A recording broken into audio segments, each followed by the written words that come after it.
ladies and gentlemen. Wipe the crust out your eyes. We are live, ladies and gentlemen. I'm gonna Hello, take some time. hello. I'm gonna take some time just for it to populate a little bit. But let's see here. Welcome in, everybody. I mean, as everybody fills in, I'm still seeing that number a little low. So we're gonna again You know, give it a it's little bit it's of time. But it's 10:30 on a Monday, so I can't yeah, fault people for God for what forbid people for working. working. You work God, you could you work imagine, bro, working for a living? Could during 10 not be o'clock on a me. Monday? Could not Jeez. be me. Jeez. Just not Um, the grind set that we put forward. Just like let's see here. Well, I mean, without further ado, we might as well get this thing started. Frank, you and I are yeah, gonna archive this anyway into a podcast. So let's people hop in, they hop in. yeah, exactly. People hop in, they hop in. Um all right, let's get this thing started. Ready? Three, two, one. Welcome in, everybody, to yet another edition of the Return of the Roar podcast. Myself, Chris Watkins, joining me as always, Frankie Cartoscelli. Frank, how you doing, man? Chris, everybody live on the YouTube chat, anyone listening to this later on in a non-live format, happy Monday. The Sacramento Kings lit the beam again in the rain, by the way. Did you see the pictures of the beam lit in the rain? It was kind of like Batman-esque. It was kind of Yeah, bro. pretty. That looks so clean. Like, yeah, somebody posted. We were all wondering, like, with the morning game or the matinee game, the 1 o'clock game, could you light the beam during the day? Like, could you see it? And then, of course, it was like the worst weather we've had all year. So it was super gloomy, super cloudy, rainy, but it came out for a beautiful photo. Yeah, like the pictures of the beam. I think it was on Saturday. Were like immaculate. Like that's it looked like Sacramento was a big time city there. It looked pretty beautiful. It's Can't like lie. phone screensaver stuff. I think Right. Brendan Nunez, our friend, we found a picture yesterday. I think it was one that Drew posted on Twitter today too. He said it's like the hardest picture of the beam so far. And I'm like, yeah, this is definitely like screensaver material. But when the beam's getting Absolutely. lit as much as it's being lit, like lately, there's a Ooh, lot of we're gonna different, have a bunch of different angles. You can get yeah, freaky with your weather. angles. Right? Yeah. Yeah, man. But no, I'm feeling good. Feeling good. Last night was a game that I think I talked about this morning on the morning show. Second night of a back to back. You're not really sure how to feel going into a second night of a back to back. And I think after what we saw on Saturday, how the Kings completely just took it to the LA Clippers, it was maybe a little bit of a letdown was expected, maybe not winning by 25, 30 points, but the Kings, they came out, they got challenged and they came out on top. So I'm feeling pretty good. How about you? How did you enjoy last night's viewing experience? I know you did it at home. You did the Yeah, post-game recap. I How was did. that viewing experience for you?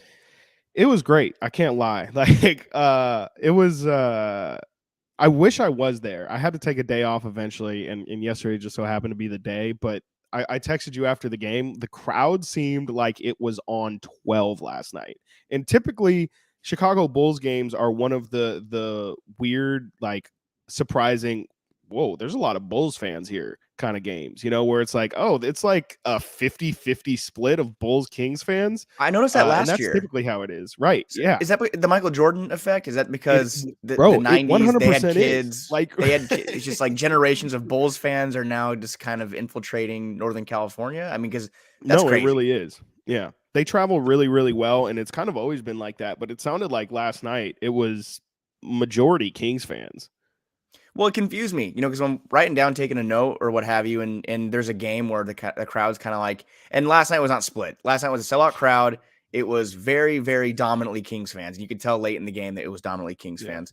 But the first basket of the game was an M1 from Zach LaVine, and I was writing down a note, and I heard the crowd cheer. I'm like, oh, what happened? And it was 3-0 Bulls. So Yeah. it's interesting in those games how those situations happen. But I remember last year, more notably last year when the attendance was down, there was a sea of red at the game. And I think the Bulls fans Yeah. kind of let Kings fans hear it on that 3-0 run in the first quarter, and that was pretty much it because the Kings A sick they 3 did have run.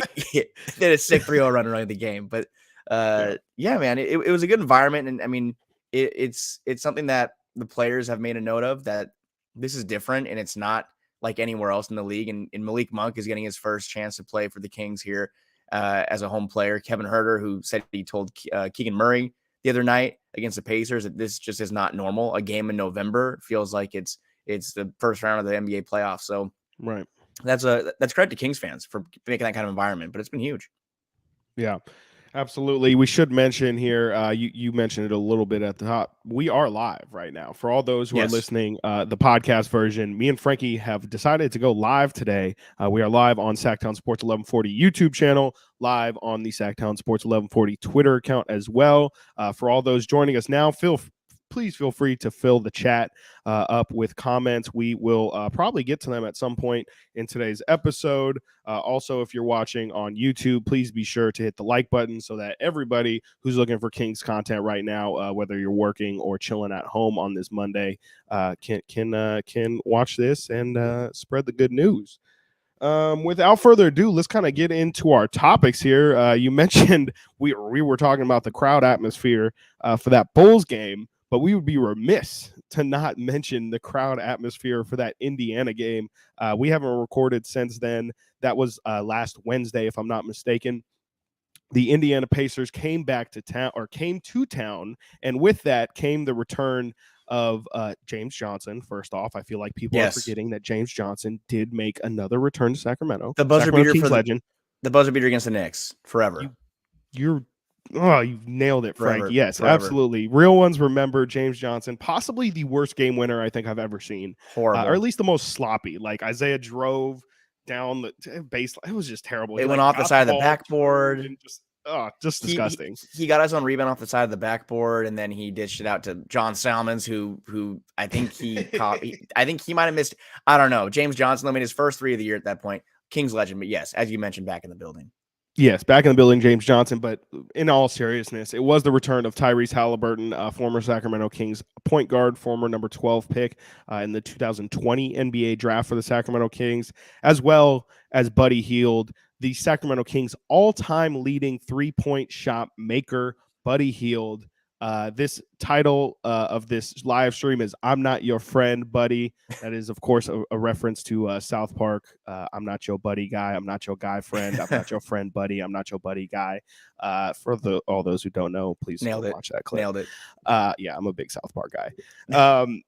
But yeah, Buddy Hield, man, oh man, was it a rough return for him in Sacramento. From the jump, while we should mention Tyrese Halliburton gets announced first, gets a standing ovation, cheers. That was totally expected. I mean, people love Tyrese. Even to this day, I think people would have rather seen Tyrese Halliburton in a Kings uniform than De'Aaron Fox. So that was totally expected for me. I'm assuming you kind of expected the same for Tyrese.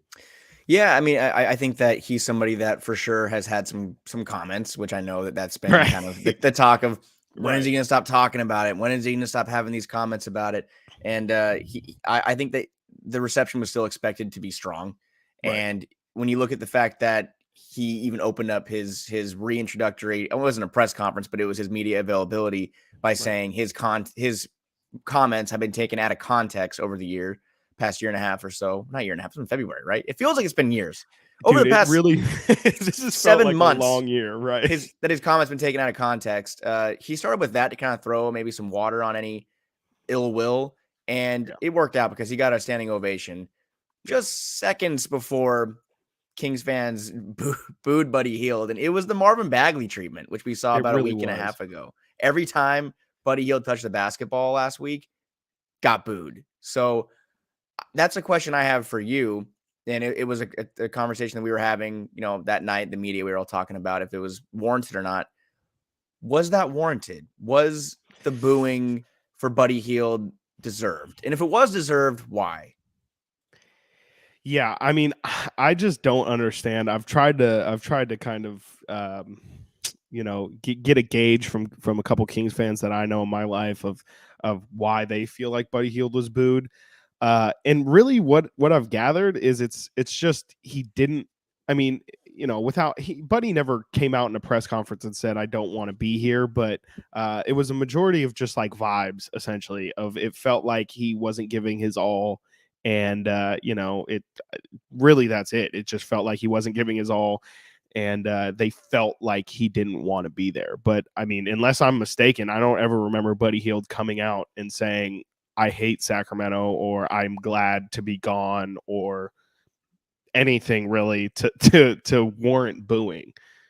It was quite the opposite. I mean, even after the game, he said, "Hey, I have nothing but respect for the organization and the fans." He said that he thought that the environment at Golden One Center was uh, the best he's ever heard it, which I think that's honestly maybe a little bit pandering to the fans. But I mean, he Yeah. was a part of an 18-19 team that had I'll say a similar kind of buzz to it, but nothing that met this level right now today.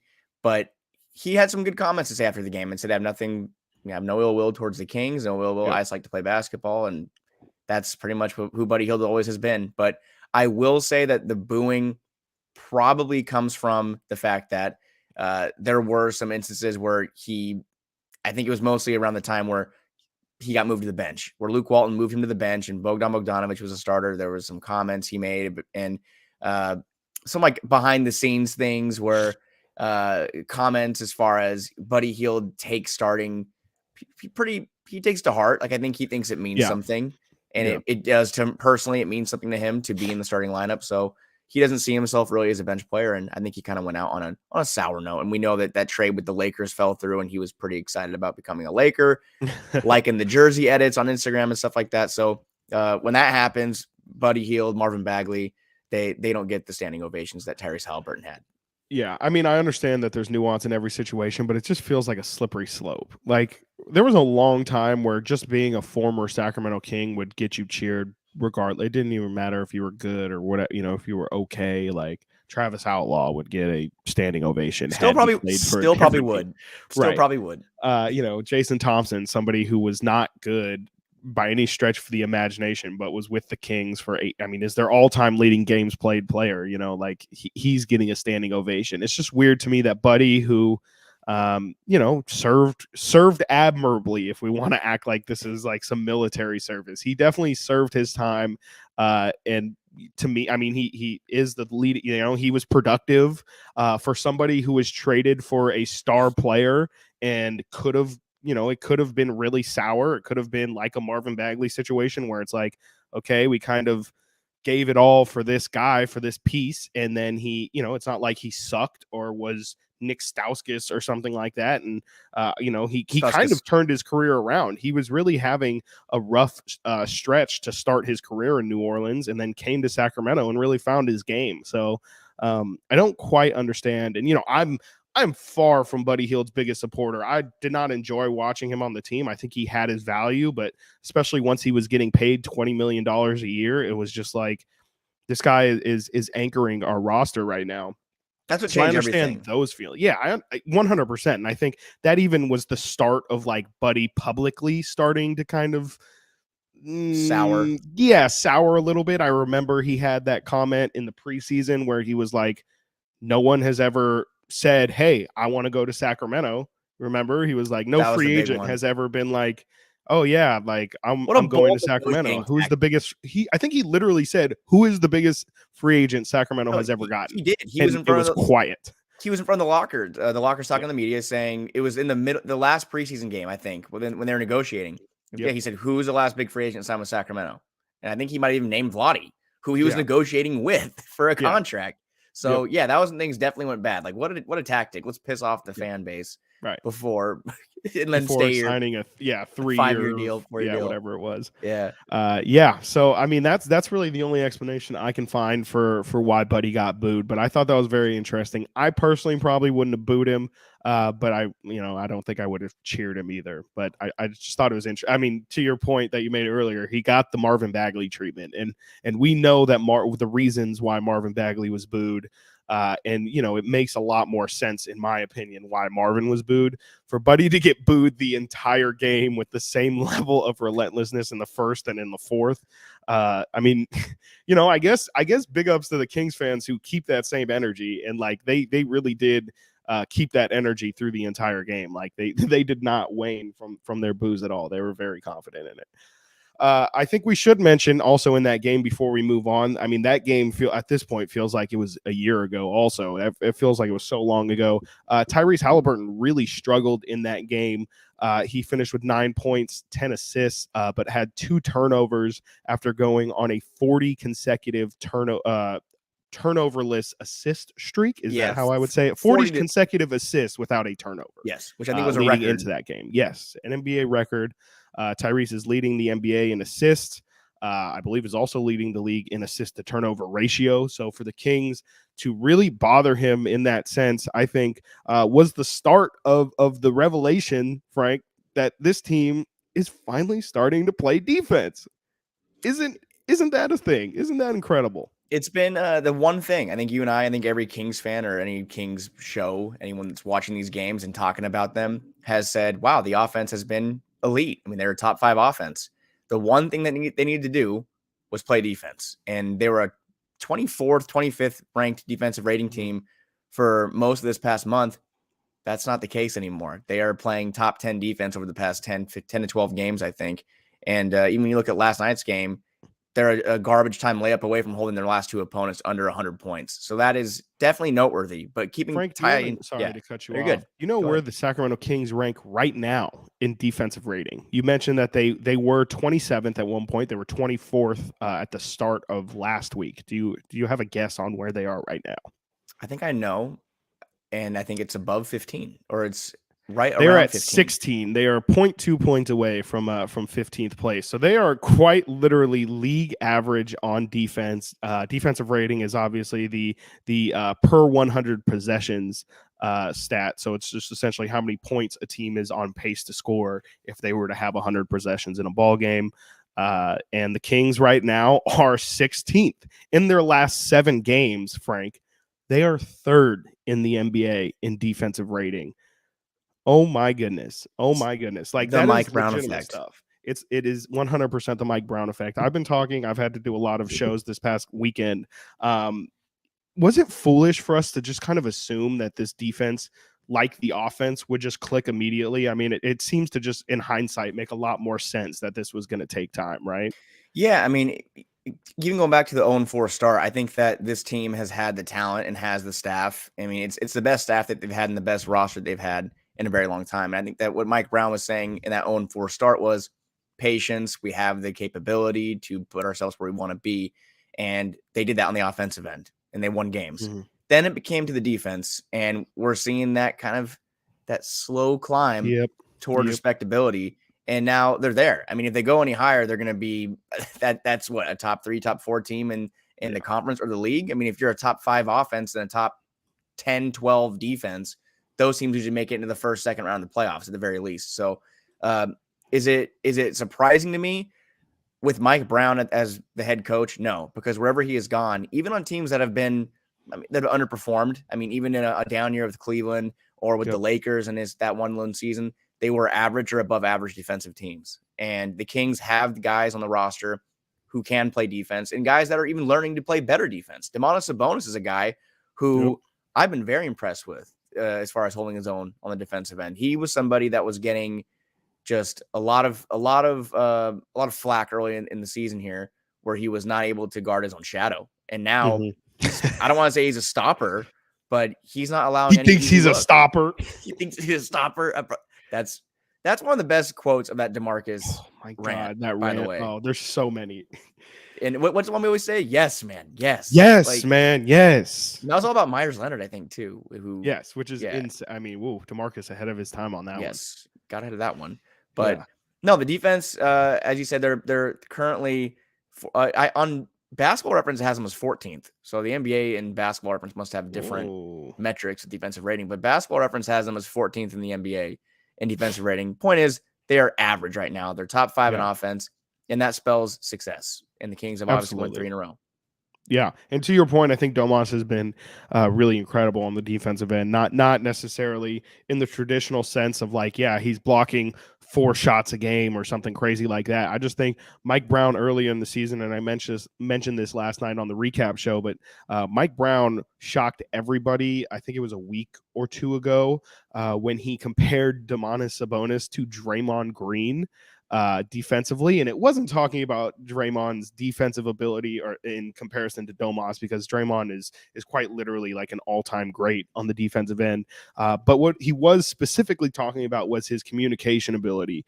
And, you know, for him to be, for Domantas Sabonis, who's over here, and Draymond Green, who's on the complete opposite end of the spectrum in terms of loudmouth talking, for Domas and Draymond Green to somehow be on the same level, according to Mike Brown, who coached Draymond Green the past 6 years in Golden State, for him to make that comparison, to me, it was, you know, it wasn't properly amplified in the moment, because that's a huge compliment. And how many times throughout the years have we heard when the team has been asked about their defensive woes, that what's the first thing they go to? Communication. It's always communication and effort.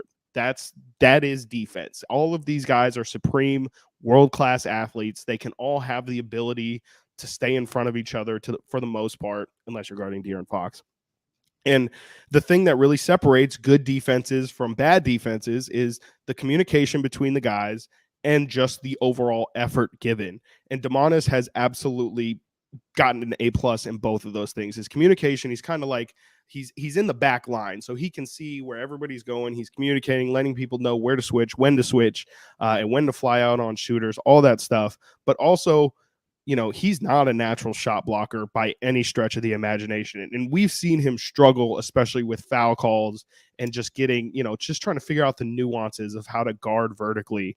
That's the one. But, you know, that's the biggest thing, not to cut you off. I'm saying that's been the difference maker. It's the fact that the foul trouble, when you look at last night's game against the Bulls, Domantas Sabonis stays out of foul trouble. He's not dominating offensively. He took 4 shots, made 2 of them.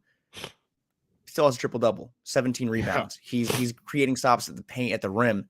And the last 3 games, Sabonis has had a defensive rating under 100, which I don't think any of us would think that was possible. 3 straight games, defensive rating under 100. Incredible.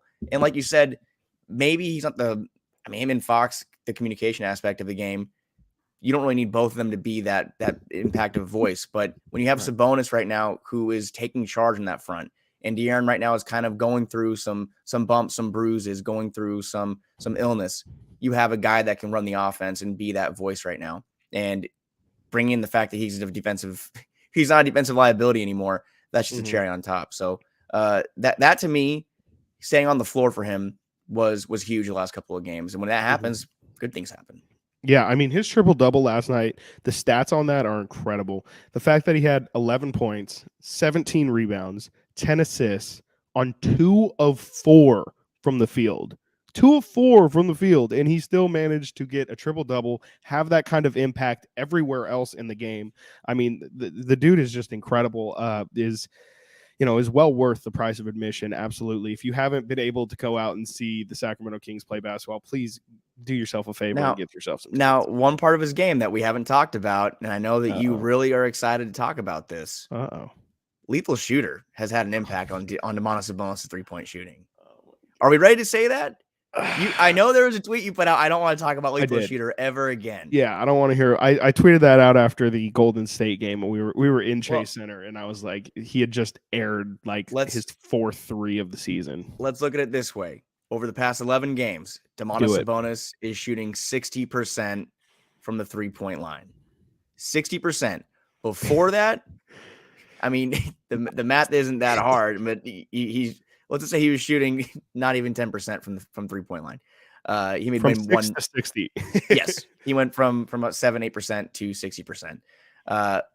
Are you ready to kind of say, okay, that's an aspect of Domantas' game that you feel confident in, or do you think this is kind of just that you still don't believe in lethal shooter? You don't believe in him. I do not believe in lethal shooter. I believe that his confidence right now. I mean, maybe that could be the thing. I mean, that seems to be a really big difference with De'Aaron Fox right now. Is just his confidence from 3 is at an all-time high, and maybe Sabonis is going through a similar thing. But no, I mean, he's shooting 34% right now on the season. I expected to probably 37. Oh, after last night. Oh, that's right. Yeah, he hit a couple last night. Give the man his flowers. Sorry. He's officially above league average from 3. I believe the league average, I checked it over the weekend, was 35.5% from 3. So he is officially above a league average 3-point shooter. you know, I suspect he'll continue to take one a game, and then if he hits one, maybe take a second one. But I'm not expecting a DeMarcus Cousins-esque renaissance from three here for Domantas Sabonis. If he can hit it, great. I think that opens up a whole nother level for this offense that we haven't even seen yet, where the big has to come out on Domas, thus making his pick and roll, his two-man game with Fox and Herter even more lethal. No pun intended, but it's just, I mean, good on him because he's made 8 of his last 15, I think, from 3 or something like that. So yes, 8 something like that. So if he continues to knock him down, I'm all for it. I just don't really suspect that he's going to be routinely taking threes. I think what we've seen is he takes it when that defender is sagging off in the paint, anticipating him to run that pick and roll, and that's when he really seems to knock it down. And even that little elbow jumper, he's kind of that little C-web elbow jumper. He's starting to take those a little bit more now too. And he said last night, I think it was last night, that Vucevic was giving him that room, and he was like, "I'm super comfortable hitting that." So I don't think it was last night; it was a couple nights ago. But I'll say this: first of all, Sabonis is, if the All-Star team is put out today, he's on it. I mean, he's got to be it, right? He's got to be the King's choice, right? I mean, when you're averaging 16.7, 11 boards, almost 7 assists per game, you're shooting 60% from the field and 37 from 3. You're on the squad. You're on the team. And and he doesn't have much competition either, right? No, that's what I think we were talking about it the other day, how De'Aaron's gonna have a harder time to get him because there's so many good guards in the West. But as far as big men go, I mean, Karl Anthony Towns is hurt right now. Then you have Anthony Davis who's going nuclear right now. You have Lauri Markkanen, who's been decent for Utah. I mean, there are some other names on that list, obviously, that I'm not going to name right now, but Sabonis is on the list. But when you look at the fact that he has done what he's done around the rim, 80% around the rim, he's 75 for 93 at the rim. He's from 3 to 10 feet, 49%. Then you look at the mid range. He's from 16 to 3-point line, 47%, and then 3-point shot, 37. So he's not just knocking down shots. He's not a rim runner. He's not just a rim runner and a guy that's a lob threat, anything like that. He's doing it in a bunch of different ways. The shot looks better. Last year, that was kind of when the trade went down. I think he wasn't really having a great go from beyond the arc, and now that's obviously changed. But if he can be that kind of, maybe like a pick and pop guy sometimes. I know that mid-range is kind of a dead aspect of basketball today. But like you said, the Chris Webber mid-range, that used to be like my favorite shot. Seeing Chris Webber get set up for a 15 to 16 footer was an exciting thing back in the day. But I don't think Sabonis is a guy who's going to force it. He's not going to, come down, pull up and shoot a 3 or shoot a mid-range jumper. But if it's there, it's there. I mean, De'Aaron Fox, we've seen defenses closing on him while he's going into the paint. I think opposing defenses know that they need to seal off the paint and take him out of that aspect. But if Sabonis is there and has some room, I think I feel comfortable letting him shoot it. I know you don't want him to become DeMarcus and take 5 to 6 3-point field goal attempts per game, but takes 1 or 2 per game. I can live with that. Yeah, no, I can absolutely live with it for sure. Especially, even when he wasn't hitting it, it was kind of like, you do have to take it. You're wide open. And again, like if he can be reliable or league average from that spot, it opens up a lot for this Kings offense. And, I'm more power to him. If he wants to take 2 a game, go ahead. I just don't see, like remember when DeMarcus was first nailing threes, they seemed to always at least twice a game run like that trailer 3 where he would just kind of trail the play, and they would, especially Rondo would just kind of flick it back to him and he would take it in the first 15 seconds of a possession. Rondo would throw a bounce pass between his legs behind him while he's right. And then just have his hand out like this going to the basket. Shout out Jill Adge in the chat. Dude. Jill Adge, Weber was money from the elbow. Yes, absolutely. Let's highlight some of this. Jill Adge, Weber was money from the elbow. That was like signature C-Web shot right there. That's like his shot was so ugly too. He would just like put it all the way up here and just flick it. It is seared into my brain. Quite the same shooting. Maybe ugly to some, but beautiful to me. Same with Kevin Martin's shot. Yes. Ugly to some, beautiful. Maybe not beautiful to me, but it was No, fine. not All beautiful. right. Also Tyrese's. I mean, I had some bad takes on Tyrese's jump shot. That shot was not pretty They at said it all. wouldn't translate. Yes. That tweet was directly at me. He might as well have added me when he said the shot wouldn't translate. I also Yeah. kind of want to talk about this. I have been thinking about this a lot. Shout out Chase in the YouTube chat here. Says early call for Mike Brown coach of the year, Monk for sixth man of the year, Fox and Sabonis both all-star teams. We just kind of talked about Fox and Sabonis's all-star cases, but I do, and there is an award that I think Chase left out there. Early call for Mike Brown coach of the year. I mean, right now he's got to be the front runner, right? Oh, absolutely. And especially with the fact that I think those awards kind of come down to It's a cred just narrative. around Yeah. the league. Yeah. I mean, Mike Brown has a lot of friends around the NBA. So um And we've seen I that. Just about every coach has came out post game, especially after the Kings hand it to them. Every coach has came out and been like, "That's Mike. Like this team is playing like a Mike Brown team." So go ahead. they nailed the hire. I mean, so far, Monty McNair, it's something that I think I won't say it's been forgotten. Mike Brown's impact. I know that people are looking at what Sabonis has done, what Fox has done, Malik Monk, Kevin Huerter's great start to the season, who he struggled a little bit, but all these moves that have been made and the players that are out there putting the ball in the basket more than the guys that are kind of putting things into motion on the sidelines. But Mike Brown, the hire, I think that it was a huge topic of discussion in the offseason. And I think there was a lot of questions surrounding the validity of that hire and the questions surrounding would it be enough for a culture change? And I can say definitively the culture has been changed. Yes. The culture 100%. now to last year is night and day, 180, whatever you want to say, but it's completely different and it's showing on the floor. And it's kind of a funny thing. Turns out when you have good chemistry, it does turn into wins because the Kings have had poor chemistry for a while now.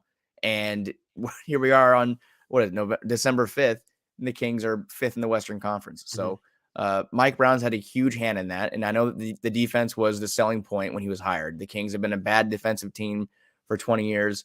Bring Mike Brown in, who's a defensive mind, that will change. Well, it's starting to change, but the add-on is the fact that the Kings now have a top 5 offense. So it's just been all good for Mike Brown. The players love him. The fans love him. The ovation that he gets each night during the opening intros is something that I've never seen. And especially it's new because we heard a lot of the Luke. It's been like 3 straight years of when our coach gets announced, just boo, and like they're not saying. It's like no, they're saying Luke, but like they weren't. They just aren't. They just. Really I would be, the other contenders for coach of the year are probably Joe Mazzulla in Boston, and I guess maybe Willie Green in New Orleans. It kind of depends how the Western Conference is going to end up shaking out, but I think Mike Brown is absolutely in the conversation, and if you put money on him in the preseason, you're probably looking and feeling pretty good. Also mentioned in there is Malik Monk, sixth man of the year. Should I put my foot on the table? Is that what? Should I? Oh yeah, she's socked. I got socks on. I got socks on. I got socks on. Sixth man of the year. He deserves to be in contention. I mean, I don't even think you need to take your shoe off in order for that to be a credible statement. There's the traditional sixth man of the year with Jordan Clarkson and Kevin Love and people like that. But I think at the moment right now, Malik Monk, especially that also kind of being a narrative award. I think Malik Monk, especially if the Kings, continue this pace, will be at the forefront of that award race. Now that's an award that usually comes down to, I think it matters if your team is winning or not. Am I correct? Yes, because I know that absolutely. I think I think Tim Maxwell had a good point that Benedict Mathurin is right now the front runner for that award. And rookie of the year. But if the Pacers fall off, which after the West Coast trip they went on, they definitely have had they've been brought back to reality, to quote the Marcus. Brought back to reality real quick. They brought back to reality a little bit. Rant. We might need to play that just every episode. I'm going to play it to end it. Yeah, absolutely. Okay, we're going to go out on the words of DeMarcus Cousins. Okay, got to. If Benedict Mathurin and the Pacers fall off, I think Malik Monk absolutely deserves consideration, and the fact that the Kings right now are in contention for a playoff spot, I think that if you kind of factor that in, who's going to be there in the postseason hunt, I mean Malik Monk definitely deserves to be considered. But as we know, there's a lot of season left, so we can't sit here and say, oh. I mean, maybe you never know. I don't want to put some bad vibes out there, but just hope things keep going forward and the awards will Right. come. The accolades will come if this team is successful. If this continues, Absolutely. there will be some, I'm saying accolades plural. There will be plural Yes. awards, honors, you Yes. name it, for the Sacramento Kings. Absolutely. And the thing that Chase did not mention in this that I absolutely want to mention, and this is probably, in my opinion, the most likely award winner, Monty McNair, Executive of the Year. Who else really took a swing like Monty did and really tried to change their roster and had it work to the success that Monty McNair did? I mean, you look at the teams that are the best in the league right now. Boston, they pretty much stood pat with the exception of the whole coaching thing that went on. Milwaukee is pretty much the same roster as last year. Cleveland is pretty much building off the momentum of last year. Those are the top teams in the East. In the West, Phoenix is pretty much the same as last year. New Orleans didn't have too much of a turnover. Denver, same. Grizzlies, same. And then you got the Kings, who really last year were, we all know they're a perennial loser. And for Monty McNair to bring in Malik Monk, to have the cojones to pull off the Sabonis trade, to bring in Kevin Huerter and draft Keegan Murray, who, you and I especially was not super high on the draft pick. I think a lot of people, if you would have polled them, would have said take Jaden Ivey. Monty McNair has done this his way. And I think, for the most part, he wasn't doubted too much, but there was definitely questions on, is this thing going to work, especially when you talk about the Sabonis trade. But to me, Monty McNair has to be the clear front runner for Executive of the Year. On a contract year too. I mean, forget the talk about your favorite player Harrison Barnes on a contract year. Monty McNair is on a contract year, and if there was an all-star team for executives, he'd have to be the leading vote getter right now. And that also is a comment that we probably should not a comment, but a storyline we should probably address is Sam Amick of The Athletic was on with our guys Jason Ross and Carmichael Dave last week and said that he feels it's a matter of time for the Kings and Monty hammer out a contract extension. And to me, it's just kind of like, what more do you need to see if you're the Kings? I mean, what more do you need to see? I mean, he's checked every box. Like you said, Keegan Murray hasn't come out and been a rookie of the year type player right now, but he doesn't really need to be. And that's something that I think that is a point of emphasis. He's not going to come out and we can't say, oh, that was a bad pick or anything, because he's struggled a little bit as a first year rookie, 20 games into his career. It's a good pick for this team. You see the flashes. You see what Kevin Huerter is when he's on. You see what Malik Monk is. You see the depth that he has provided this team with, and the fact that it's so valuable to me that Monty McNair has made constructed a roster that you don't need De'Aaron Fox to score 30, 35 points in order for the Kings to win, which has been right. And that goes back to it's deeply rooted. The Kings have needed their star player to go off every night in order to have a chance to win. The DeMarcus Cousins days were always full of those quote unquote empty calorie performances where people would say, okay, well, Boogie had 37 and 15, but the Kings lost by 9. That's not the case anymore. De'Aaron Fox right now is going through a little bit of a struggle. Domantas Sabonis is playing like an all-star, sure, but it's not coming in the same way. It's coming in different ways.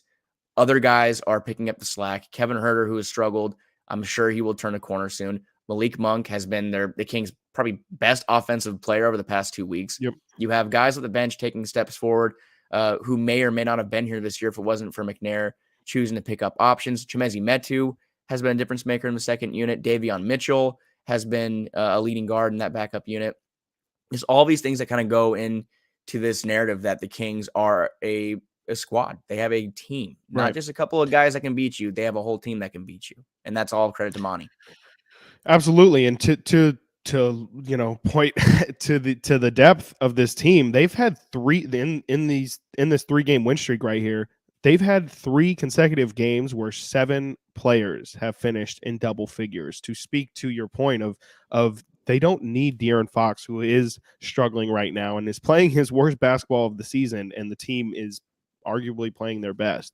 I don't think that that's a reflection on De'Aaron Fox at all. I just think, to your point, it speaks to the depth of this team, and that's something that I've been talking about when games really start to matter, a la playoffs. It makes you incredibly hard to game plan for, especially, I mean, on a nightly basis, it must be a nightmare. I can't imagine what you think, if you're just coming in to game plan against the Kings on a one-off game, that's already tough enough with the amount of depth and the amount of scorers they have. But when games really start to matter, you can try and take out De'Aaron Fox. You can. If I think the real key is if you can take out Domantas Sabonis, that's when this team will probably start to get into some flux. But if you shut down De'Aaron Fox, or you say we're not going to allow Kevin Huerter to go off from three, that's fine. Malik Monk, he can create offense all by himself at the rim or from three. Terrence Davis, we've seen have explosive nights. You can get a random 15-point Trey Lyles night every so often.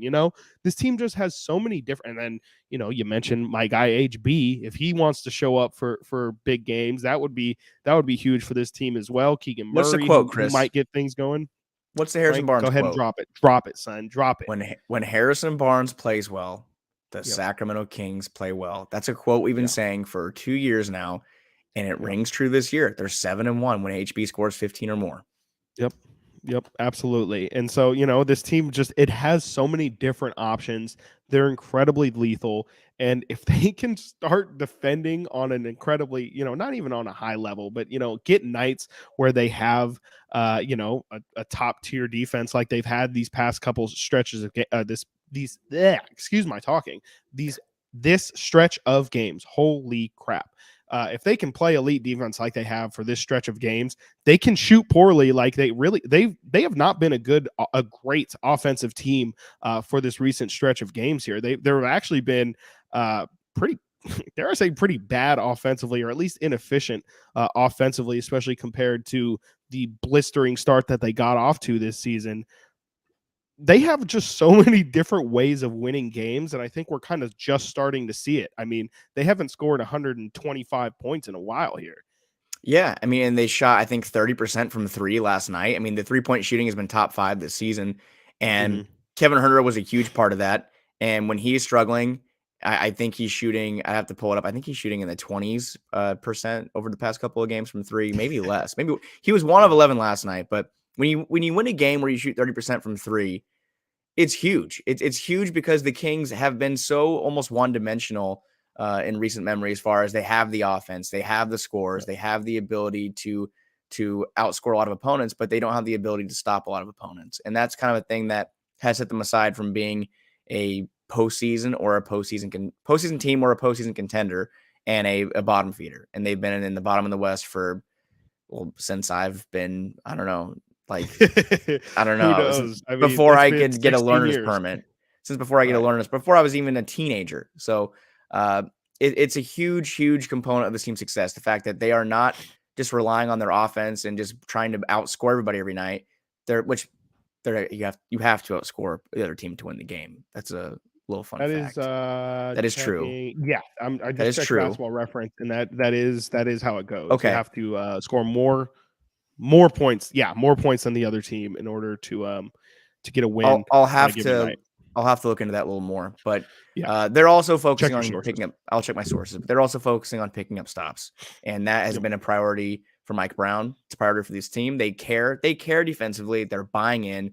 Players like De'Aaron Fox, like you said, who have gotten a lot of criticism over the years for being a minus defender. This is the best he's ever looked defensively. This is the best I've ever seen Domantas Sabonis look defensively. Yep. Even Harrison Barnes, who's been a bad defender for a year or so now, he looks like he's picking up his end of things. And Keegan Murray, who might not come out and score 20 points a night, but he's had some impressive defensive sequences last night. Nice block there late in the game. So positive stuff. Yep. It feels weird. It feels weird to me that I'm sorry. Now I'm just kind of getting on it. It feels to me this yesterday, and I was dead. What that it's almost like boring. During the clip. Yeah. And I was talking to James Ham about this last night too. I said, because I asked him, you've been around this team for a while, and I mean, I don't know if they've been that successful while he's been around, but I said, what does it feel like or does it feel normal going to a game and saying, wow, this is boring because the Kings are up by 30 points in the second quarter? And it almost felt that way. It feels guilty for me to say it. It feels guilty because I'm enjoying it, but it's like, wow, we are just completely beating the hell out of this team. Right. And I'm ready for the next one. Let's get on to Chicago. That's my thought process on Saturday. But it's a strange time, isn't it? No, I completely agree with you. I think I've just now reached that point where it's like, in the past, we would look at the schedule and be like, oh, like maybe we can compete on that night. Maybe we can. Oh, the Pistons, we should be able to win that one. No, full knowing that there's a good chance, just as equal of a chance that we lose that game in an embarrassing fashion and get more upset than ever. Now you can realistically look at the schedule and you do have a good feeling about how the game's going to go. And even you look at even prime example, you don't have to look far. On Wednesday, this team plays Milwaukee, and then on Friday, this team plays Cleveland. Those are two really, really tough games. But realistically, we saw them beat Cleveland. They have the formula. It's going to be tough to beat Cleveland 2 times in a season, but you look at Milwaukee.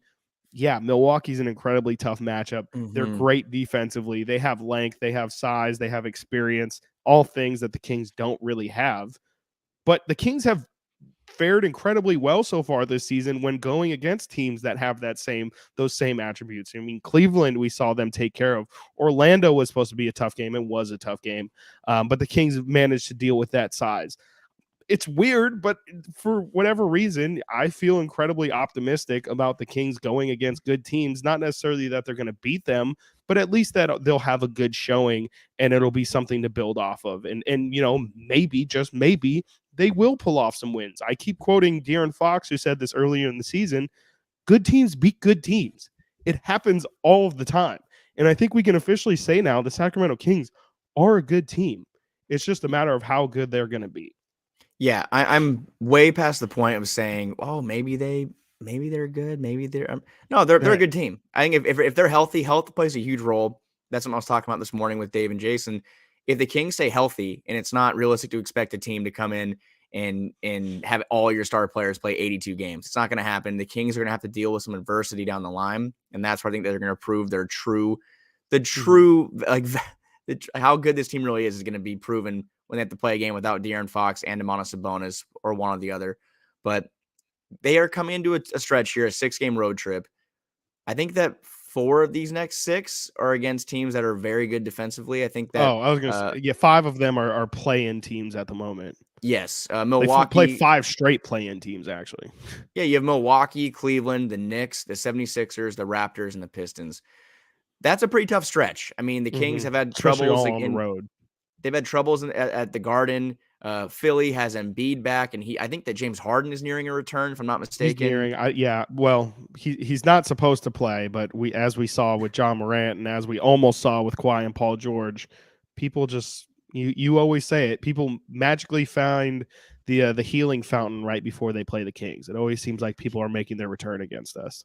It's a great time. It's a great get right. Well, that's the thing. People viewed it that way, though. They viewed it as a get right scenario in coming back from injury. That's not the case anymore. Maybe that's why Ty Lue and the Clippers staff said, let's hold off on throwing Paul George and Kawhi Leonard out there against the Kings team that just is beating everybody into the ground offensively. Maybe we shouldn't challenge them that defensively yet. But you look at this road trip, 6 games. What are you happy with? Are you happy with the split? Are you happy? I mean, do you want them to just continue the run and come home 5-1 or 4-2, or are you happy with the split here? Just to go through them game by game. You're right. They are 5-5 on the road for the season. Milwaukee's going to be tough. They are just getting Middleton back. They lost to the Lakers the other day. I think it's possible, but I can't remember the last time the Kings beat a Giannis-led Bucks team. I feel like Giannis is a matchup nightmare for 95% of the NBA. I have a tough time imagining the Kings beating the Bucks on the road, but I'm more than willing to be surprised. So I've chucked that one as an L. Like I said, I think it's going to be tough to beat Cleveland 2 times in a season. Again, on the road, that feels like a tough one. That's probably an L. And then it kind of, opens up a little bit. That's where you play the Knicks next. I don't have the schedule in front of me, but it's the Knicks after that. That feels like it should be a dub. The Kings are a better team than the Knicks. The Knicks don't have a lot of offensive scoring power. I feel like the Kings could be one of those games where the Kings just decide to play offense and run them off the floor. I could see that. Sixers without Harden is another tough one, but I do think the Kings actually weirdly match up pretty well with Philadelphia. I'll give that one a dub. Toronto, Toronto's tough because they have all 6'9" players. So, I don't know. I feel like a split is you're hopeful for a split, but realistically, if they go 2-4 on the road trip, I think it's not the end of the world. I gotta be honest. I'm looking at Toronto as a game that I'm very intrigued about. They have a top 10 defense. They're eighth. Nick Nurse's guys are a good defensive team. Yeah. That's coming on the heels of playing a fourth ranked defensive team in Philly. So you have two games there where you're playing legitimate defenders, and that's something that the Kings have. They've played some decent teams to this point, but I still feel like they're like waiting for that really big test. And this road trip has a lot of those games as far as Milwaukee, Cleveland. It's a very good kind of measuring stick of where they're at. And if they come home 2-4, I'm not going to overreact. I think that's fine. I think they come home 2-4. If they go on a 5-game skid, or 6-game skid, that's the only time where I'm going to be completely depleted, devastated. But anything can happen on any given night in the NBA. We all know that. But this team is playing well. And even looking at the losses the Kings have had over the past couple of weeks, they lose to Atlanta, the Celtics, and the Suns. Each of those games, the Kings were in it. I mean, the Atlanta game we talked about before, they were down by 7 with the whole quarter left, and they couldn't score for 4 minutes. Boston, they had a 6-point lead going into the fourth, or about to go into the fourth, and then Peyton Pritchard and Luke Cornett went crazy. And then the last one was Phoenix, and the Kings play a very good Suns team and take them down to the wire. So, The Kings haven't had many games this year where they've gotten completely beaten and emphatically beaten. So if that can happen on this road trip, they can go out and compete, and maybe they win some of these games. Maybe they fall short, but 500 to me is that's my goal. That's my realistic goal. Being greedy, I'm gonna say 4-2, but nothing beneath 500. They should come home 500. They are good enough to be a 500 basketball team. You're saying 500 like 3-3 on the trip, not 500 overall, right? No, not in that. No, that would be disappointing. Just making sure. That would be disappointing. Just making sure. But to that point, I think this is why it's so important to win that back-to-back that they just had. I keep saying this, but stacked days was the mantra of last year. Stacking wins is incredibly important for this Kings team right now, especially getting these wins against teams that they just need to take care of. The Pistons, the Hornets, those type of teams of the world. You need to get those dubs, because when you do go through these rough patches of playing 5 Eastern Conference playoff teams, I think when they come back from the road trip, they have a back-to-back against the Nuggets. When you play tough teams, you're going to lose sometimes. It's going to happen. And so that's why it's important to just have that cushion, because again, the Kings aren't aiming for a 2 or 3 seed. They're just trying to get in the playoffs. I think at this case, worst case scenario, slide into the play-in game. And in order to do that, you're just going to have to keep your head above 500 or around 500. And that's why you need to kind of stack up these wins. If you don't mind, Frank, I'd like to go to the comment section. We're starting to get a ton of comments in here as people are piling in. Naveen says Malik Monk for 2 years, $19 million was the steal of the offseason. Absolutely. I've been thinking about this a lot. Buddy Hield, we talked about earlier, is making $21 million this year. Just Buddy Hield himself. If you add Kevin Huerter and Malik Monk's contracts together, so that is the shooting guard position currently for the Sacramento Kings, makes $23 million this year you are paying for that position. So would you rather have Buddy Hield or Kevin Huerter and Malik Monk? Is that a real question? Yeah, exactly. Is that a real question? Again, pointing to the expertise of Monty McNair, who has done an absolutely incredible job, not just creating a beautiful, seamlessly, interchangeable roster, but also has done incredibly well on the business side of things, signing Malik Monk to the mid-level exception. Great stuff there. This is my favorite comment from our guy, Trent V. Thompson. Shout out Trent. Recognizing me and Frank both have on. I have on a Sacramento Monarchs dry fit long sleeve. Frank has on that's like a mid 2000s Sacramento Kings. When I worked for the team, they were cleaning out the old practice facility, and there were some of these shirts just laying in a bin, and I was like, okay, well, I'm trying to get into long sleeve tees and long sleeve shirts. I really enjoy them, and I'm enjoying this one a lot too. But it's funny how we both kind of pop on here, and I see you. I'm like, for a second, I thought you were wearing the same shirt I was. I thought it was the same shirt.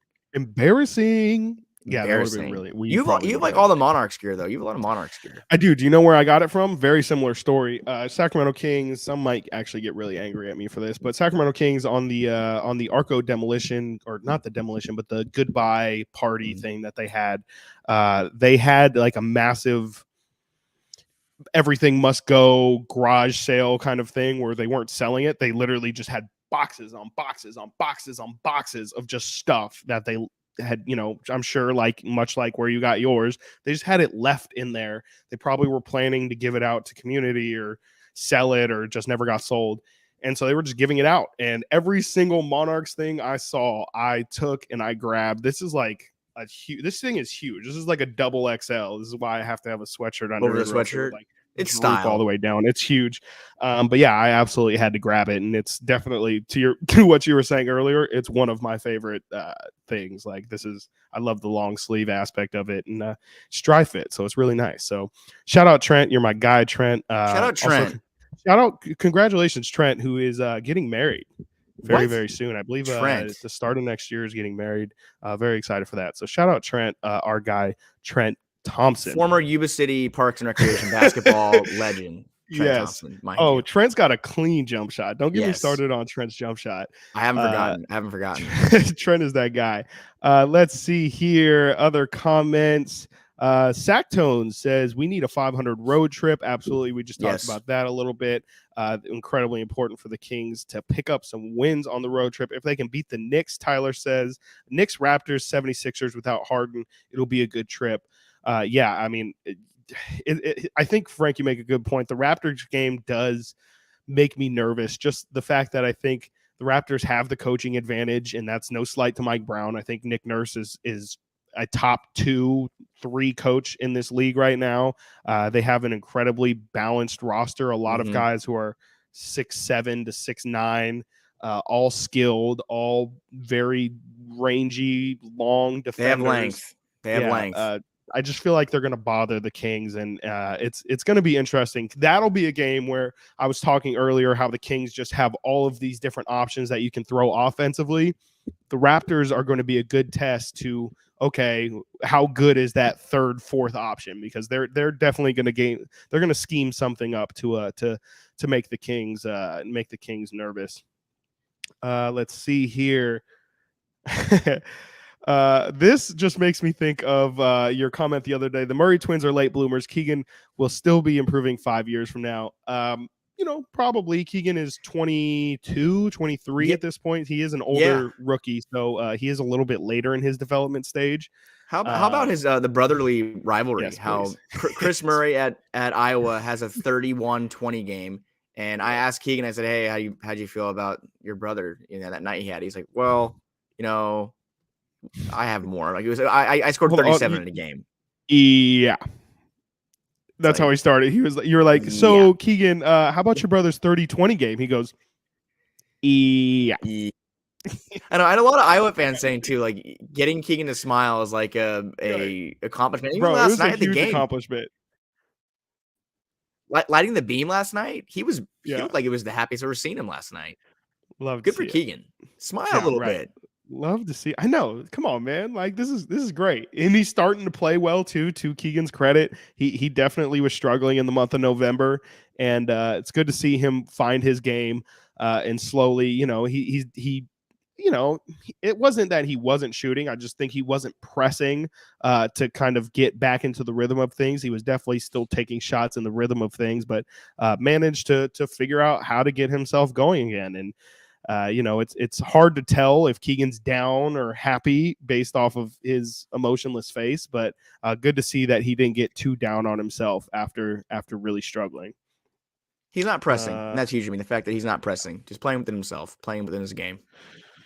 Let's see. There's one here from Ray Smooth about how does Paulo's recent play affect bench rotations for Trey Lyles and TD when they're back? I think it definitely makes things interesting. It makes things very interesting to me. I mean, I'm not sure. I've been very pleased with how KZ Okpala has been playing, and the fact that he is that kind of impactful defender the team's been looking for. Trey Lyles has missed a couple of games due to illness. I think I believe he was available last night and just got a DNP CD. TD also had some back issues, and I think that Mike Brown went a little bit of a shortened rotation, but I think it definitely does have an impact. I think it will cut into. I think it'd cut into Trey Lyles' minutes.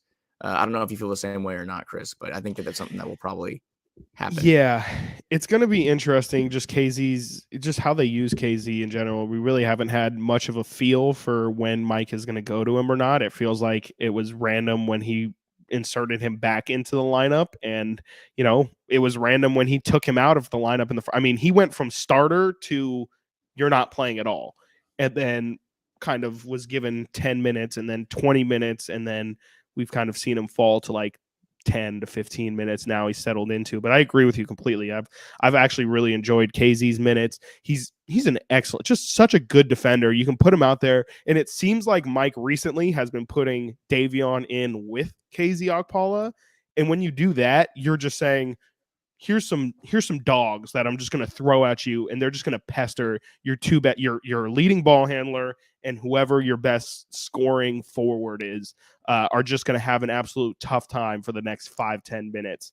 I've loved to see that, especially I've been talking all season about how KZ has the Mo Harkless dilemma, where it's you want to play him for his defense, but you can't play him because of his offense.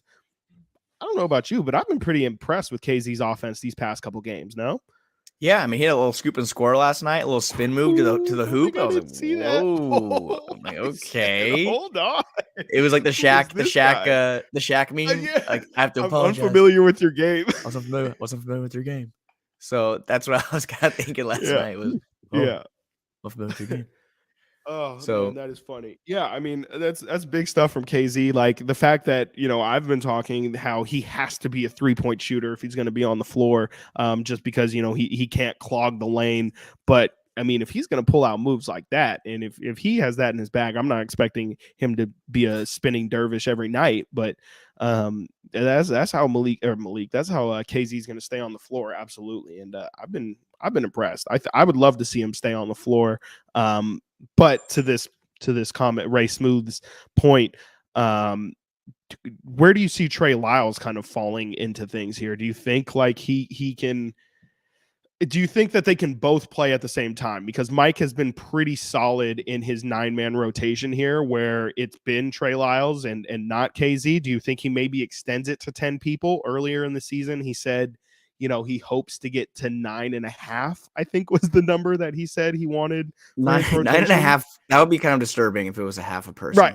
We're just going to send the bottom half of KZ. Yeah. No, I think that there's I think that Mike would like to keep his rotation more thin than as far as expanding it to 10, 11 people. But it might be one or the other right now. I think we're going to see a little more KZ than Trey Lyles. It might be a matchup basis. I mean, if you need to have someone to go out there and get you some buckets, Trey Lyles could be re-implemented back into the lineup. But defense is kind of reigning supreme right now. It's atop the list. KZ Okpala, you have no better defender other than Davion Mitchell, of course. But those are your top two defenders. And KZ's earned minutes. I mean, that's the thing about basketball. It's beautiful is you can in any sport really, but in basketball, there is the ability to earn minutes, and KZ Okpala has earned those minutes. I mean, the rotation has been so set in stone over the past year or so, but we will see some changes throughout the season, especially when the team is successful. They're not changes that are being made because things aren't working. They're being changed because they are working. So that's the exciting part. Yep. I'm curious what you think about this. That makes me think just real quick. Is there a not is there a possibility? Real quick for baseball fans, Trey Turner to sign with the Phillies. Just want Trey Lyles with the Phillies. Trey Lyles is gone. Ladies and gentlemen, Trey Lyles has switched sports and Frank is so if anyone nervous cares, right now. If anyone cares, I want Aaron Judge watch Yankee guy. Think about 11 years, $300 million. Goodness. Oh my goodness. Get the bag. Everybody, we're playing the wrong sport. Me and Frank need to get off this mic right now and start swinging a baseball bat. 11 years, $300 million. So he's back with Bryce Harper. The Nationals boys are back together, and then Juan Soto's a free agent in a I think a year. Yeah, Sactown. I'm sorry, and anybody listening that is very upset. I grew up a New York Yankees fan, not a 27 rings guy, but I grew up a Yankees fan. I can back it up with the knowledge. Yes, he is. But Hank yeah, is anyways, legit as they come. sorry, did you have a thought? My And then should question we was do? yes. My question was yes. What should we do? What? I was gonna say awards after this thought would be fun Absolutely. to do. Yes. Yeah. Yes. Yes. What do you think it would take for Rashawn Holmes to get minutes again? You mentioned about earning minutes. It seems like Rashawn's only minutes at this moment are coming in garbage time. Does it feel like there's any hope for Rashawn to get in the lineup, or is it just kind of going to be one of those things where he's kind of doomed on the bench until somebody maybe picks up an injury? I think that Knock on that's what it wood. is. They're an injury away. I think they're an injury Yeah. away. Knock on wood. Injury away, and I think that if one of Sabonis or Metu go down, I think it's going to come down to Holmes, and he's somebody that he's out there getting his work in pregame every night. He's out there at practice getting reps in. He's still working. Obviously for the Kings, but also for the fact that an opportunity could come at any time. He is somebody that probably Monty McNair is looking to move, and it's an unfortunate ending to the Holmes story in Sacramento. He was someone who was so beloved by the fan base, somebody who had a great impact in some of those games there, those exciting Kings teams, in the not exciting Kings teams, but exciting It days was of exciting. those seasons. Yeah. The best days of those Relatively, it seasons, was exciting. the best days of those seasons normally included a Rashawn Holmes like 15-10 game 2010, right. with 2 blocks. And And he's 7 somebody push that for shots. sure, yeah, I think it's time for him to go on to a different situation. It's time for him to be, I think he's a starting caliber center. And he's someone who's Absolutely. great in pick and rolls. And Domantas Sabonis is someone who can have that 2-man game in pick and rolls, but Sabonis also likes to have the ball in his hands and likes to create offense in the block. So that's just not Rashawn Holmes' game. And I think that it would take it would definitely take an injury for him to get back in the rotation, because Chimezie Metu has a stronghold on that role right now, and he's been doing a good job. Just as a thought experiment, I talked about this last night on the recap show as well.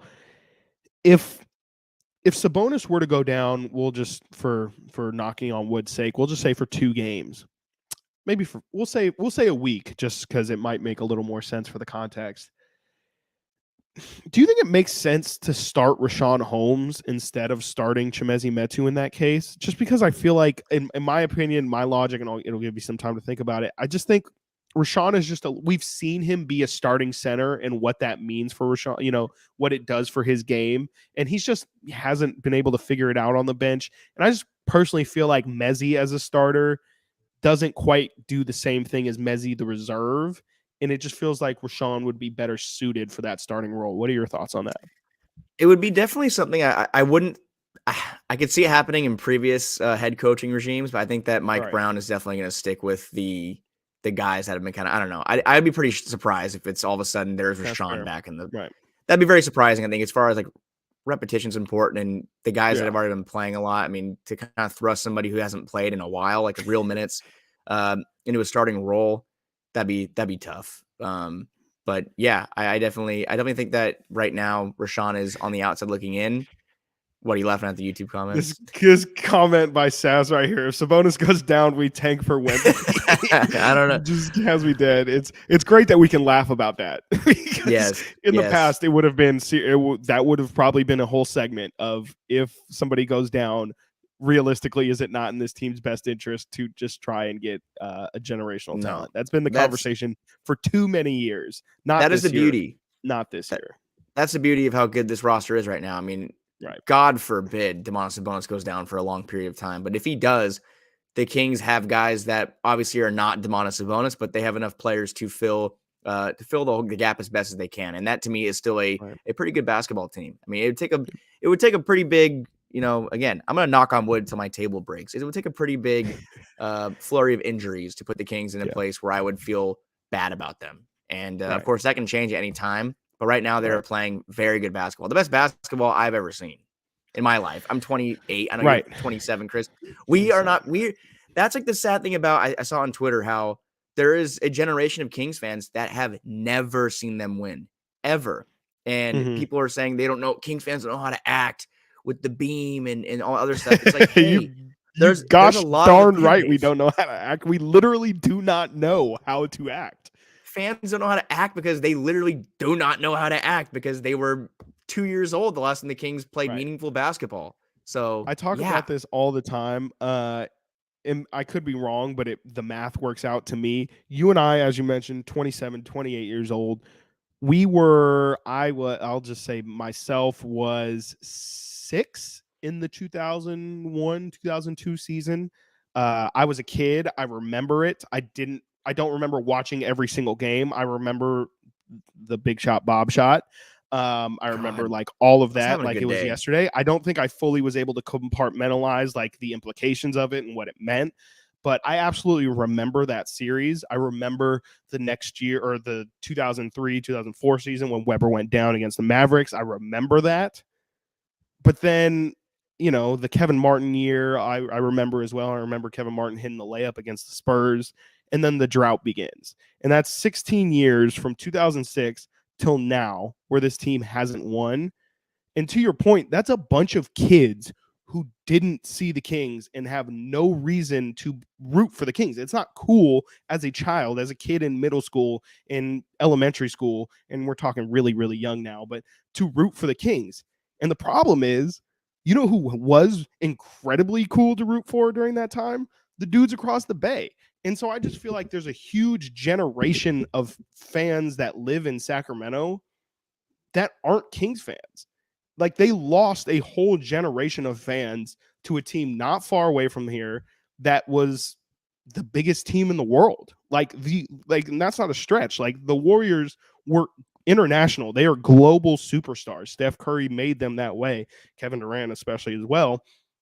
And so, yeah, like, there's a huge section of Kings fans who just have, I mean, I guess it doesn't really tie in directly to what you're saying about us not knowing how to act now, but there's just a huge generation of Kings fans, especially young fans, that don't exist. And with them winning now, I hope that people are starting to flip, because I mean, not only kids, but how many adults do you see around Sacramento who are casual basketball fans that are just like, yeah, I love Steph Curry and they're so fun to watch. Like, there's a lot of people who hopefully the Kings are now starting to flip those people, but that's just a random No, thought that I've been thinking about.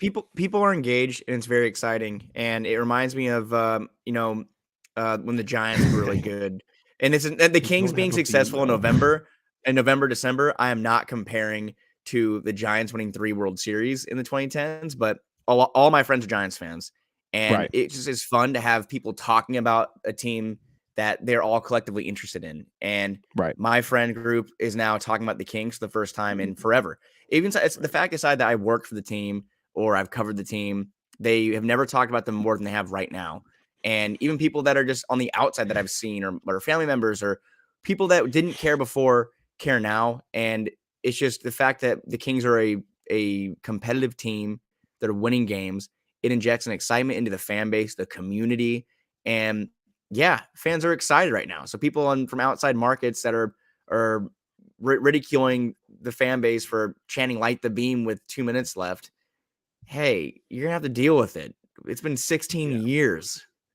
People are they have a lot of frustrations and excitement they want to Yep. let out. So let them let it Yep. out, because you never know when a bad stretch is gonna come. And Yep. And right now the we're gonna stretch be is, obnoxious until then. yes, it is earned. It's warranted. Should we do Mhm. awards, or do you want to do any more comments? No, I think I'm good. Let's see if I mean, yeah, I can check the comments here. Oh, how about this? This is such a nice comment. Wow, look at this. Andrew, shout out Andrew. I enjoy the fresh perspective from new blood. Look at us being new blood Kings Media. You guys are doing a good job. Thank you, Thank Andrew. you. Thank you, Appreciate it. Thank you Andrew. so Thank much. you. Means a lot. We will keep Let's it up. We'll see try to keep it up. here. Let's see here. If Steph gets holy moly, what does Fox get when he gets a Yes, show? I He just saw that. That he is had like Foxing around. He did have a show on YouTube that he would post weekly right. for a little bit, but Yeah. I think he kind of outgrew that. But that was Yeah. that's a good name, Foxing That was around. fun. Right. Foxing around. I think he had one with Shump where they like played horse or something. Yeah, that was fun. Enjoyed that. Yeah, let's get on to awards and then we'll get on out of here. We actually have some work to do after Yes. this. So awards, for those who have not heard us before, every week on the show, well, we try to do it every week. We like to give out our awards. We have our King of the Week and we have our Coke machine of the week, which is in remembrance of the time when George. I feel like every single time we do this, I have to explain it. Yeah, But this is a new George audience. We Carl, haven't been. yeah, exactly, right. George Yeah. Carl at one point. I believe Derek Williams had 10 rebounds in a game, and George Carl's response to it was even a Coke machine. You could put a Coke machine out there, and even he would get 10 rebounds. That's gotta be the most disrespectful thing ever said about a player on about your one own of your own team. players, bro. It's just an absolutely wild guy. A Coke machine can grab a couple of rebounds. Yeah. Okay. So we All love right. that. We love to remember that. And Also, shout out say, George hi. Carl, who was Shout out terrible. Simone. Hi, Simone, in the chat. Simone has entered the chat. Samunk. She Simone likes to has be in the called chat. Samunk.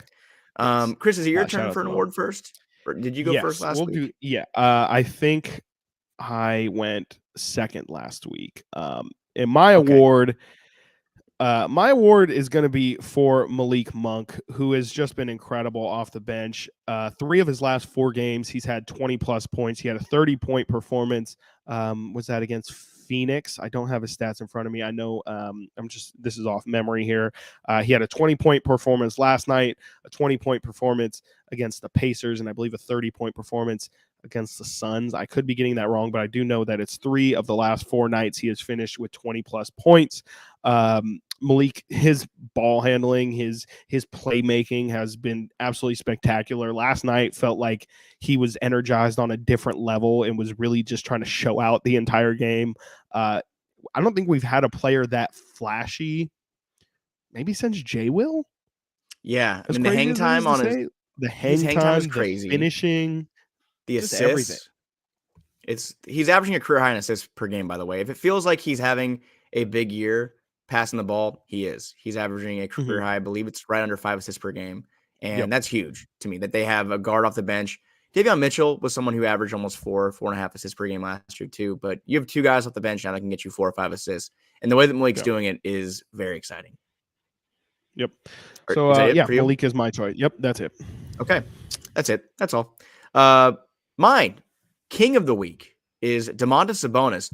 Over the past 4 games for Domas, 15.8 points per game, 10.3 boards, 8.3 assists, 1 block. Chris, he is shooting 73% from the field, and your favorite, 71% from 3. Quick side note, also 88% from the free throw line. The free throws have also come around for Domas. That's big time. I think he's up to 75% this year, which is above his career mark. I mean, he's been the Kings, in my opinion, their most valuable player this year. Like I said, if there was an all-star team named tomorrow, he would be on it. I think that is pretty. I do think that he is going to be on the all-star team. I hate to, I don't want to be definitive, but I think he's on the all-star team. Somebody who's been there before. His impact as a distributor, his impact as somebody who can get points in the paint. The fact that he's now knocking down jumpers, he's literally doing everything the right way. The foul trouble still is an issue. I think he's still 3rd or top 5 in fouls per game.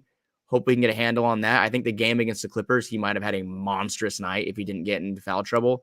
But right now, he is just getting it done every night. So he's my king of the week.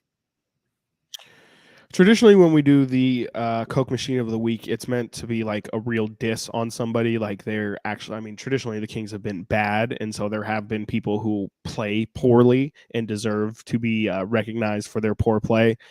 The Kings are playing so well right now. It feels wrong to bestow a essential garbage can of the week to anybody. But if I can do it to anybody, I feel comfortable doing it to the best player who, if this is what De'Aaron Fox's garbage can or Coke machine looks like, it's still a pretty decent player. I just think De'Aaron hasn't quite been himself these past couple games. And, you know, I've been kind of thinking about why that could be. It doesn't seem like we haven't seen any physical ailment. He's not limping around. We haven't seen him on the injury report at all. Nothing has really changed in that sense. And so instead of, you know, saying something is wrong with him or he's moping or something, I just kind of feel like maybe I'm being way too optimistic about the entire team, but I just feel like De'Aaron is allowing other people to shine. It feels like, you know, traditionally if he were to go out there and really force his, you know, go ISO on a lot of occasion, which this team does need him to do. You know, they have their offense, they run things through Domas, but there are times when it is just like, no, De'Aaron, go to the rim, do your thing. I think he's just kind of taken that portion out of his game a little bit. And he's just allowing the ball to be. He sees that Malik is playing well. He sees Domas is playing well. He's just letting other people eat. And that's the logic I'm going to go with. I'm not going to say De'Aaron Fox is playing poorly. I'm just going to say that he's allowing his teammates to shine. I've been watching a lot of Ted Lasso, so I'm very much on the team hype right now. He's Ted Lassoing it. Dream work. He held a team meeting. De'Aaron held a team meeting and said, "You know what, guys? I'm gonna just spread the love a little bit and let you guys have some shine." That's kind of exactly what happened. Exactly. No, I think De'Aaron. I wouldn't even. I'm not concerned with his play at all. I think that he's not forcing. Definitely not. He's getting his baskets when he really needs them. Like he said, he can get a shot whenever he wants. He had a couple of shots last night where he went right into the paint, had a couple pump fakes, got a bucket. He's not having those 30-point games, but he is doing things. He's rebounding better than he's ever rebounded in his career. He's averaging over 5 boards per game right now, which is, I think, a rebound better than his career high last year. He's still distributing the basketball. He is finding ways to get into the paint. He's just not knocking down as many mid-range and those shots we've seen him take. He's just not being as aggressive because he was battling some physical ailments. He was pretty sick. I know he was pretty sick for a couple of days there, but he played through a couple of those tough days. Trey Lyles also was somebody who was under the weather. A bug bit the Kings. But yeah, a couple of days off here. Kings have a road trip. We'll see if he can bounce back. But yeah, I'm not concerned about Fox's play at all. Do you have a Coke machine? Yes. And again, for somebody who was playing so well to begin the season and who still is having a good season in the numbers, I'm not going to sit here and say Kevin Huerter has been bad. I mean, but had the season. He's been bad over the past couple of games. Past 5 games, 40% from the field, 13% from 3. Last night, he was 1-11 from 3. It was a rough go. And it was a night, I think, that he really did try to shoot through it. And that's something that he said before. I mean, there's no other way to get through a slump. You have to shoot through it. And it just didn't work out.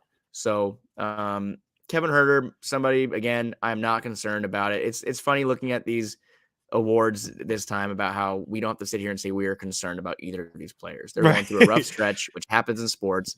But once upon a time, there were some players we would name that this were legitimately bad. So yeah, this was almost renamed the Corey Joseph Memorial Award. So that speaks to the previous quality of this award that we would give out. Also, it should be mentioned for Kevin.